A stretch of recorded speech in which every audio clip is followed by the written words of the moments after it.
नमस्कार, स्वागत है आपका मेरे चैनल कामना त्रिवेदी में। आज की कविता का शीर्षक है दिल में रख कर क्या होगा। दिल में रख कर क्या होगा, कुछ तुम कह लो कुछ तुम सुन लो, कुछ तुम कह लो कुछ तुम सुन लो। भारीपन ये मिट जाएगा, भारीपन ये मिट जाएगा, दिल फिर हल्का हो जाएगा, दिल फिर हल्का हो जाएगा। क्यों नहीं हम बच्चों सा हैं दिल पाते जब हम बड़े हो जाते। क्यों नहीं हम बच्चों सा हैं दिल पाते जब हम बड़े हो जाते। तो कविता के माध्यम से कहना चाहा है कि अगर कुछ बातें हम एक पक्ष की सुने, दूसरा भी कहे, दूसरा भी सुने, दोनों पक्ष एक दूसरे की बातों को सुने, नज़रअंदाज न करें, तो कई बार भारीपन जो दिल में रहता है वो मिट सकता है और आप अपनी बातें सुलह सफाई कर सकते हैं। और साथ ही साथ भावों की अभिव्यक्ति भी होती है। कई बार मौन में भी बहुत बातें होती हैं। कई बार किसी का मौन रहना भी उत्तर होता है कई बातों का।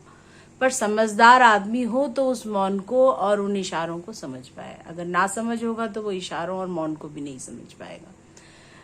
हालांकि जब हम बच्चे होते हैं तो इस तरह की बातों का बहुत दिन तक प्रभाव नहीं रहता है। बहुत जल्दी आप उन चीज़ों से उबर जाते हैं, दोबारा दोस्ती हो जाती है बच्चे से फिर खेलने। पर बड़े हो जाते हैं, इसीलिए मैंने लिखा अंत में कि क्यों नहीं हम बच्चों सा हैं दिल पाते जब हम बड़े हो जाते हैं। तो जब हम बड़े हो जाते हैं तो अहम, ईगो, कॉम्प्लेक्सेस बहुत हो जाते हैं, जिसकी वजह से क्या होता है कि एटीट्यूड, इन सब चीज़ों की वजह से आप खुले दिल से किसी बात को ना एक्सेप्ट कर पाते हैं, ना उसको समझ पाते हैं कि अगला पक्ष साइकोलॉजिकली कई बार चीज़ें इस प्रकार होती हैं कि वो दिखता कुछ है, होता कुछ और है।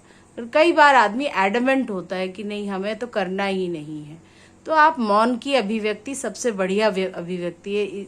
अगर आप जवाब दें तो बात बढ़ेगी, इससे अच्छा है मौन हो जाए। तो इस तरह का थोड़ा सा बातों का संवाद है जो कविता के माध्यम से व्यक्त किया है मैंने। और जब हम बड़े होते हैं तो कई बार इस प्रकार की चीज़ें होती हैं।